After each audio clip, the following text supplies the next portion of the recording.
Hello beautiful people, welcome to the channel Life After Narc. My name's Debbie and I talk about all things to do with narcissistic, abusive and toxic relationships, as well as looking at healing from them. If you like the channel, please click the like button, subscribe to the channel and share with your friends. So today's topic is, did the narcissist ever love you? Now it's quite a big question, I know, and I'd love to know your thoughts and comments below in the comments box. I will get back to you on those comments, and it's wonderful to see that I've got quite a few more comments coming through as well. Don't forget, I am here to support you on your journey as you go through life after a narcissistic relationship. So when the relationship begins, we are in this honeymoon phase, so to speak. We are in love bombing, and our partner bombards us with love. For example, they send us flowers, they send us expensive gifts, they put us onto a pedestal, they really show us that they love us. They also tell us that they love us very early on in the relationship as well, so we feel just completely blown away. Our knight in shining armor has come along, the prince has brought his glass slipper, and you are the princess and you are being swept off of your feet by this. Sounds wonderful. Sounds absolutely wonderful, but is that realistic? Is that really realistic for somebody to tell you they love you within a couple of days? Now, I don't know about you guys, but I get quite a few of these messages from so-called doctors who are working as surgeons in the Yemen. They are fishing. Let me just tell you that they are fishing. And I've had conversations with them trying to find out a little bit more about them. They don't like answering those questions, but they will tell you they love you after a couple of days of chatting to you. Be suspicious if you get things like that happening. But this love bombing is so strong that we are so blown away by it. We've never experienced it before. It's amazing. But this is a warning sign. It's a red flag that we need to be aware of when starting a relationship. A relationship is probably started with a little bit of trepidation. New partners meeting each other for the first time and getting to know each other can take a while. But all of a sudden you meet this person who knows everything about you and has the same interests as you. Can it be real? Probably not. So after the love bombing phase comes the devaluation phase, and you may think, well, you know, this is not too bad. They've said they love me, but now they're saying that they don't like me and don't want to be with me, and they perhaps blank you, they give you the silent treatment, they don't respond to your text messages, they may storm off, they may have an argument with you, but something will happen that causes them to wander off, and you're left thinking, what on earth has gone on? What's happened here? And you'll be sending them text messages and phoning them and say, what's gone on? Why are you doing this? What's happened? You won't understand what's happened. They know, because they've done it deliberately. This is part of the trauma bonding process, where they will love bomb you and then devalue you, and love bomb you and then devalue you. So they will ignore you for a couple of days, maybe a week or so, and then come crawling back and say, I'm sorry I did this, I'm sorry I did that, I love you, I want to be with you. And the whole cycle will repeat. And it can be really upsetting, but at the same time it's exciting, because this person keeps telling you that they love you and they want to be with you.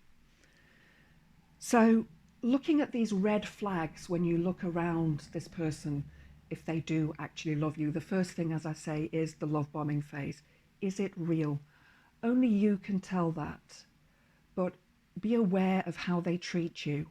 Be aware of the words they say to you. Just be aware of yourself. Trust your instincts at this phase.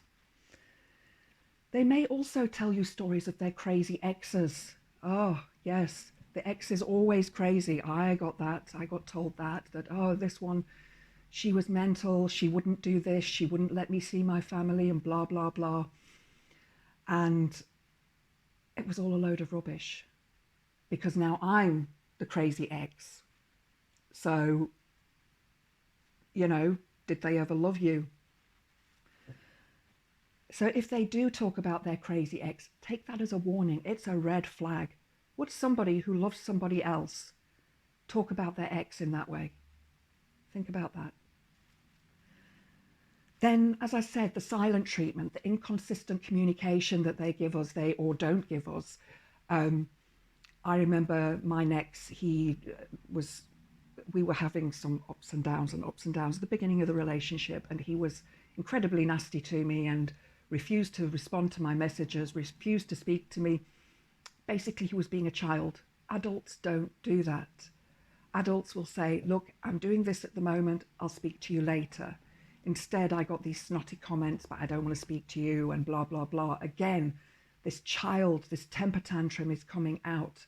And that's a sure sign that this person is abusive or toxic. They may also have substance abuse, whether that's drugs, alcohol, or porn. Perhaps they even have all three.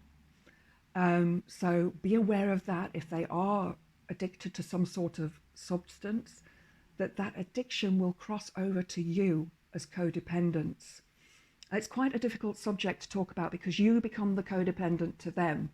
So you are addicted to them. And this is all part of the trauma bonding, the idealization, the love bombing, and the devaluation. Love bomb, devaluation. And I have talked about this before in other videos, and I'll link them below so you can have a watch. Then there is a general lack of empathy. And you may notice this in subtle ways.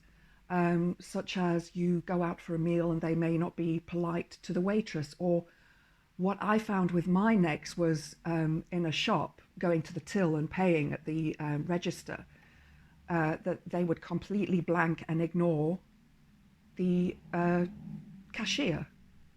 And I always have a conversation with the cashier when I'm at the supermarket.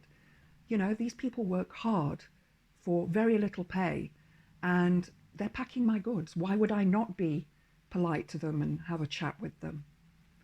So be aware of those 5 red flags when you start a relationship, a new relationship, any new relationship, and especially if you think that they are a narcissist. So looking back at your relationship, going back to the very beginning, were these 5 traits ever present? Can you remember if they were?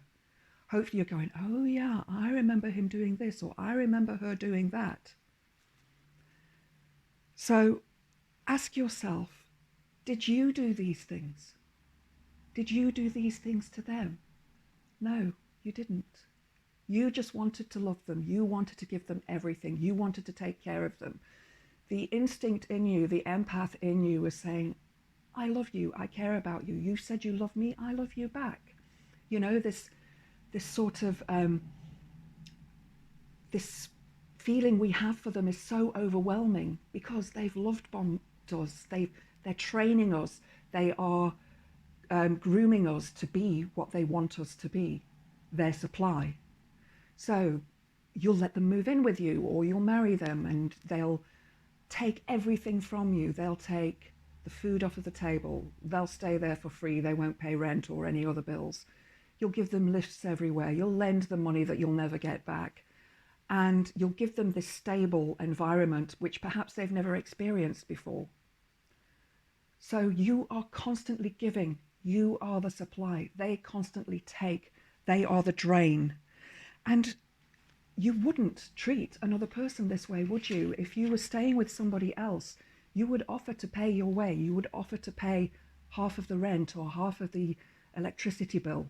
You wouldn't not offer. As I say, they are opportunists, they are users, they take your supply. We used to call them users back in the day. And they will use you for anything, everything that they possibly can. And would someone who loves a person do this? Think about that. As I say, you want to help this person, you want to help them get along in life. Perhaps they need to get a job. Perhaps you need to take them for the interviews. Perhaps you need to loan them money so they can buy a new outfit for the interview.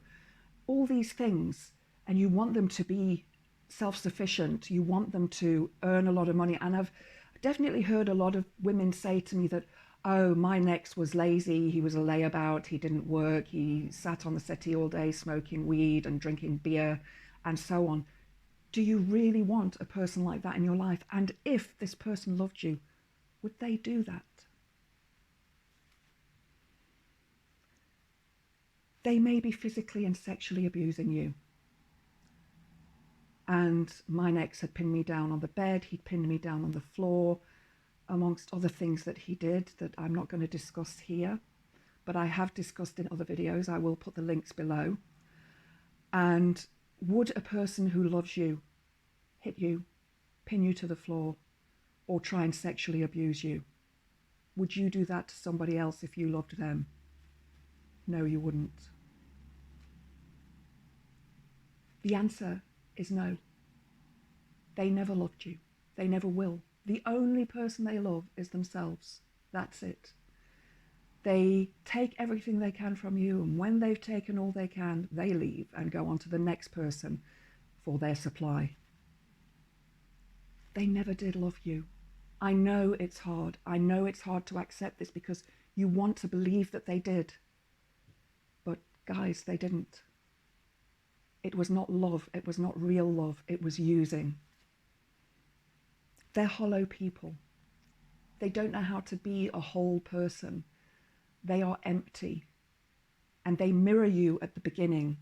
And this is why you have so much in common, because you feel, wow, this person likes the same music as me. They like doing the same things as me. They like going hiking.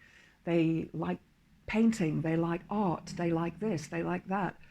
They like eating out. They, all of these things that you enjoy doing, they enjoy doing. And there's no differences between you. That's strange. We all have our own interests. I could have said to my ex, do you like crocheting? And he would have said yes. So don't be fooled by them. Look for those red flags when they contact you and want to come back, because they will. It's the Hoover. There's some videos on my channel as well, which I'll link below. There's also some shorts that you can have a look at that describe the Hoover. And that's when they try and win you back. They try and suck you back in. They haven't ever changed. They won't ever change. They will go back to the same behavior. They may change for a week, 2 weeks, a month, a year, but they will degenerate back into that behavior. They don't know anything else. They never loved you. I'm sorry, but they didn't. And it's not worth taking them back. It's not worth your sanity. It's not worth your own ability to live and live a full life. So I hope you enjoyed the video, guys. If you did, please click like. Please subscribe to the channel, share with your friends, and blessed be.